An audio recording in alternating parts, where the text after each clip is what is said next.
So I think first and foremost, knowledge is power. You must have the knowledge before you can come up with a plan. And the knowledge is the data, which is the amount of spend or the amount of revenue that's coming in. Once you have that, I think then what you have to do is have some trust and faith in these physicians that they are mature, educated, ethical people that can be on the same page. And I think that that's where this whole thing is broken down in the past, meaning that if you can create a team approach and say, physicians, here's your data, we're all going to work together to figure it out.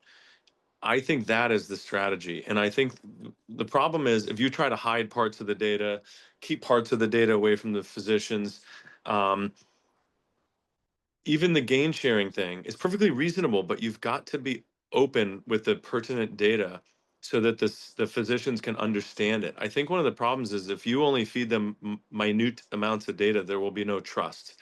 And so I think the overall strategy is to share an appropriate and reasonable amount of data with the physicians who you're trying to understand and alter their, patterns to try to optimize revenue versus spend, um, and then have a team approach where you come up with ways that there's shared benefit so that everybody succeeds. And I think this contentious us versus them thing is just not going to work. And so I realize that was not a direct, one piece of advice for how it needs to be done, but I think it's a framework that if everybody feels they're on the same team, that's when it moves forward. And that's